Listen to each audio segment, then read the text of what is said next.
I do like this song, but we are starting the show. You are listening to WRKE 100.3 LP.FM Salem, streaming live online at WRKE.org and on the TuneIn app. Just search for WRKE. Now onto the LP.M Music Showcase with me, Nico.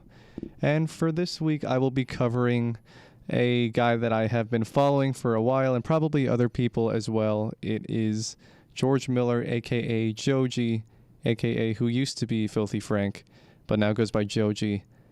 He's been making music for a while, and I've been a really big fan of this album ever since it came out. It's his second album, Nectar. And I think he has I think it is his best album so far.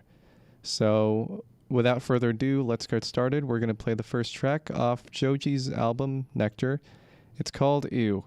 Now, this album, mind you, is 55 minutes long, so I won't be able to play everything. But we'll be playing just some highlights or just some main parts of it. So here it is. This is Ew.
Isn't that great? I'm talking like I'm just reading off an audiobook of a children's show or just something, and I'm just like going back and forth trying to get just participation from the audience. Like, oh, isn't that great? Anyway, so these are some activities that are happening on campus from March 15 to March 17. Really? Oh. Well, no. on March 17. So here at Roanoke, there is going to be an open mic night. Want to flex your singing skills? Then this is the event for you. Come to the Colquitt Patio on Wednesday, March 17 from 7 to 9:30 p.m. for an open mic night. First come, first served. Food and drinks will be provided, and alcoholic drinks will be available for anybody ages 21 and above. We can't wait to see you there. I'm gonna be in it. I'm gonna at least try to participate in it. I don't know what I'll be singing yet. Hopefully they'll have a piano, but I'll be playing in it definitely. I don't know what I'll be playing. Who knows? Anyway, we're not here to talk about that, even though these are important events. We're here to talk about Joji. So, as some of you or many of you who probably know him who's listening to this, if you've been acquainted with YouTube and YouTube culture back in 2012, 2017, you'll know of Filthy Frank. He was a satire comedian who would on YouTube, and he would just team up with a bunch of other YouTubers like Max Mofo and iDubbbz, PewDiePie, and just he was friends with everybody. And he made a whole slew of videos like the Cake Trilogy, if you know, you know. But that's it, the Cake Trilogy. And unfortunately, he had to stop due to health reasons because of he would get stress-induced seizures, I'm pretty sure. And that's why he just had to stop altogether. Because if you look at the videos, they're still up. They were very physically taxing, and it was too much. It got to a point where it was just too much, and he just wanted to fall back on what he really started and wanted to do was music. So that's what he did, and he released some projects here and there like Clay Burbank or In Tongues, and would just put them out as EPs on SoundCloud here and there. But if you look back and see what he tried to do, he would try to make music before and then just try to put them out there. But then some things got sidetracked him. And fun fact for you all, remember the Harlem Shake dance back in 2013?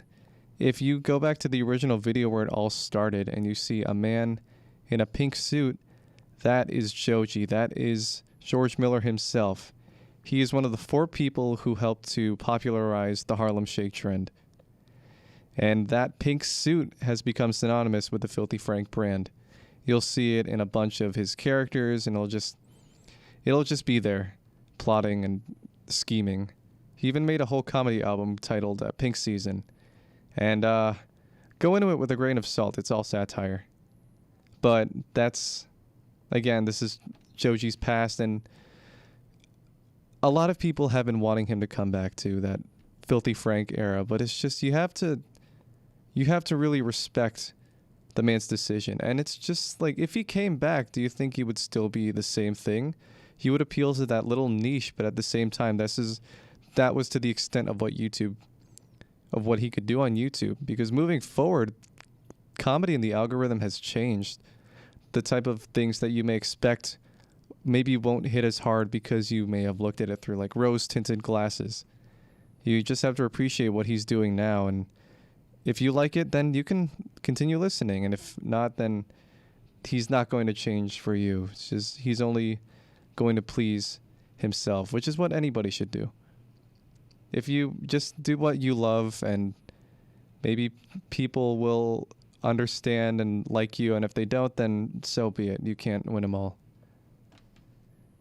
So Joji has been signed to a label called 88 Rising, which is basically a record label for Asians. I think Asian Americans are just Asians to just put their music on, which has people like Rich Brian on there. And hey, I'm Filipino. Can I be on 88 Rising, please?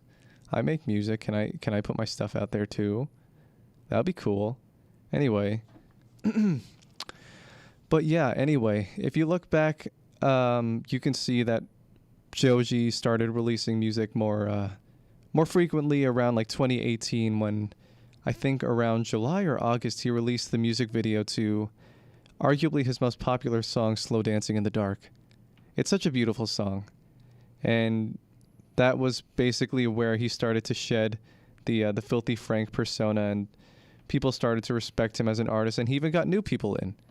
And then there was that time when people tried to cancel him because they were like, "Oh, did you see his old Filthy Frank stuff?" And then they just got, you know, they got clowned on because everybody except them knew. And he just still kept going, of course. Everybody knew Filthy Frank. So that lasted like 5 minutes. But anyway, that's all well and good. Joji's still making music. He rarely tours, which I mean, of course, because of the pandemic.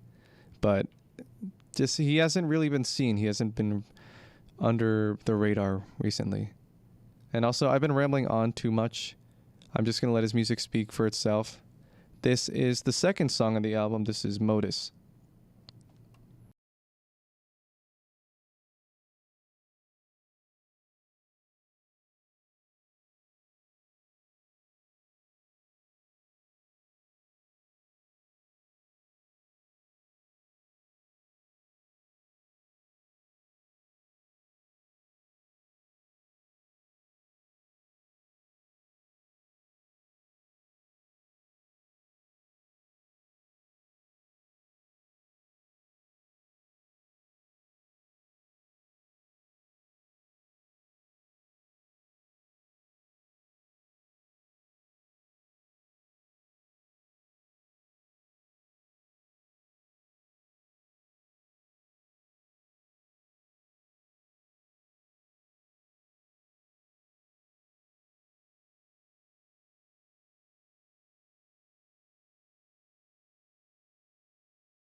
No, stop. I hit the button and it didn't go through anyway. That was Modus. That just talks about the music industry and its effects on people and how they could take advantage of people. It's just when people run a business, it just gets to the point where they feel like they have to step on people's toes and artists just to make a profit. Hopefully, I want to make a record label and not take advantage of the artists like a lot of music labels do.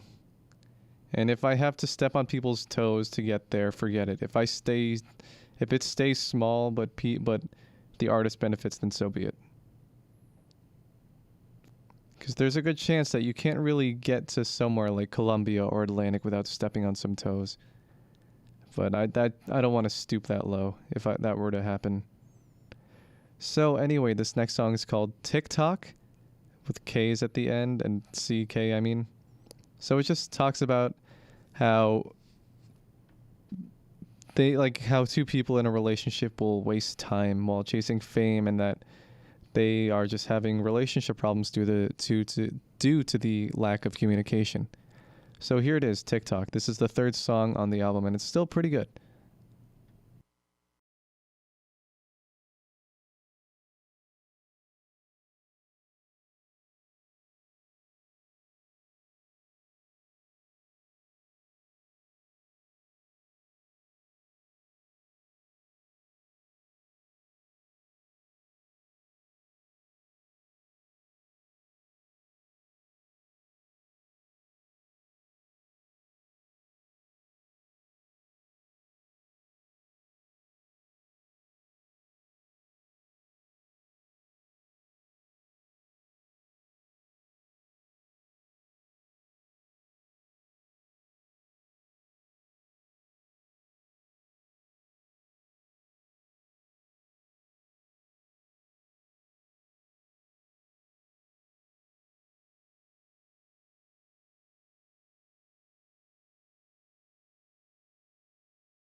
The next song was, I think, one of the first singles for the album. Was it? No, it released a month before, August 6, 2020. But this is Daylight. It's one of his hits, and it just talks about moving away from tragic heartbreak, and he doesn't want to fight the daylight, but just wants to enjoy what life has to offer later in the future. Here it is.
So this is where it breaks from the sequence because this album is too long, but that's okay. So the next three albums are three of his biggest hits, and they were all singles. The next song that's playing is Gimme Love, which is accompanied with a cool music video in which the shot changes every second, so that must have taken a while to edit. But it's a beautiful ballad. It just talks about it's just a love ballad of him beckoning for affection, just wanting love. And the music video, as I mentioned, is just him, I think, as a scientist and then blasting off into space by himself. So that's cool. So here it is. I'll just let it play. But this is the first of the three of the trilogy of singles. This is Give Me Love.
So the next song is what it segues into. This is one of his most critically acclaimed tracks. It is Run. It is very, what's the word? Grandeur, I guess. But it just has, unlike a lot of Joji songs in which it's very low key, this one is just brimming to the core with energy. So here it is. This is Run. When I first listened to it, I didn't know it was Joji, so I was surprised to see such a contrast to his usual sound. And it's just as good. Here it is.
Thank you for not pausing this button. Okay, so you just heard a little bit leak of that song, but that is actually the first single that came out for this album.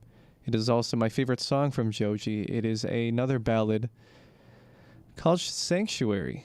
And if you look at the music video, it's played like one of those old 80s Power Rangers or just live action sci fi shows in which you can see that the aliens are clearly like on ropes or things like that, or they're made out of plastic.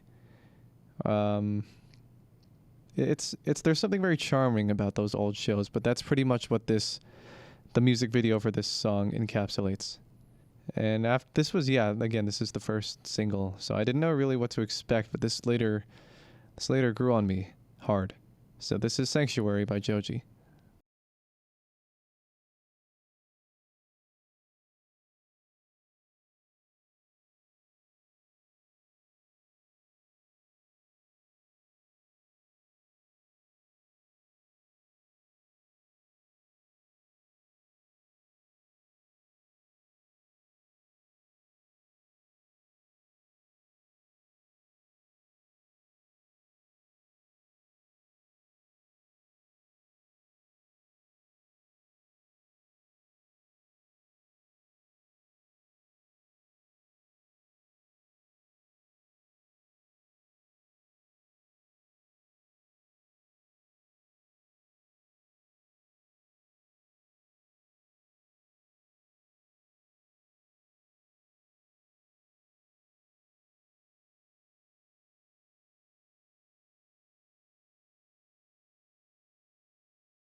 Wow. Isn't that great? That's my favorite song from him, and I play it a lot because it's really nice.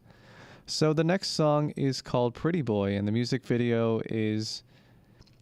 It was very kind of cryptid, not cryptid, but just very anonymous because he uploaded it and it was just two guys. I forgot their names, but they have heavy plastic surgery on their face and they were just biking around. And I think the video was called Not a Music Video. And then a lot of people knew that it would be on the album. But the in a way, I guess he was probably correct, or we were wrong, because this new one on this album features Lil Yachty on it. And I have a story to tell about Lil Yachty, and that my friend Riley and I were at the local Buffalo Wild Wings that's at the Valley View Mall back in 2019, and lo and behold, 2 rows away from us, or 2 booths away from us, was Lil Yachty. He was eating with his friends, and he had on his signature camo jacket hoodie thing. And I would try to go to the local or the claw machine and then just look behind and see, is that really Lil Yachty? But the waitress told us, so it's true. And by the time they were finished, they paid and then booked it out of the back door. And then we saw them drive off and skid their car tires away. Because I think Lil Yachty was touring across colleges. I don't know why he didn't visit Roanoke, but we'll never know. Anyway, this is Joji's Pretty Boy featuring Lil Yachty. And if I meet Lil Yachty, I'm going to absolutely tell him that. Though he'll probably be like, oh, okay.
Hello again. Also, if you hear that there's just random cuts of audio, that is not a glitch. That is just because I am censoring what I can hear. Anyway, so the next song is called Normal People, and this is basically where the album becomes more low-key. And here in this, it just talks about how it just, again, explores complicated relationships between Joji and his significant other. So here it is. This is Normal People featuring Ray Brown.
So the next song is called Afterthought.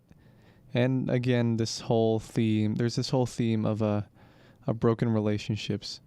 And that's where the theme Nectar comes in, and that is just trying to go for what little aspects of sustenance can keep them going. That's basically just what this whole album revolves around.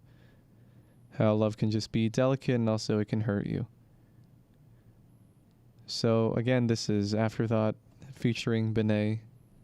I'm sorry if I pronounced their name wrong. I don't know how to pronounce their name. BENEE, BENEE. Anyway, this is Afterthought.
The next song is called Mr. Hollywood, and I'm gonna have to double check on what the what the song is about, but I'm sure it also revolves around this. Okay, so Mr. Hollywood is basically how he doesn't lose sight of what's important and keeps himself grounded despite being so famous and in the position that he is. So I guess instead of only being love about somebody else, there's also love about yourself and understanding as well. Because I think like despite how broken and how mad at some aspects of it can be, there's still like some positives as well behind it. So this is Mr. Hollywood.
So that was Like You Do. That is another one of my favorite tracks. And it's one of his most beautiful, I think. His most beautiful ballads that he's written so far. So that's the second half, and the album closes with Your Man, which is a more upbeat, sort of dancey house music, electronic, synth pop, EDM, whatever you want to call it. Whatever you want to call it, that's how it ends. It's on a more upbeat note. And after that song plays, that will be the end for this week. So for next week, I will probably be covering jazz. Maybe I will cover John Coltrane, or if my friend Curran is listening to this, I will be covering his new album, If Only. Well, I mean, that album came out like a year ago, but I still want to cover it because I think it's a really great album. But anyway, thank you for watching. Again, this will be the last song, and then after that, it's just going to go back to like I was never here, like I was like in an abyss. But thank you again. Again, this is Joji's Your Man, and thank you for watching. I will see you next week.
Your man.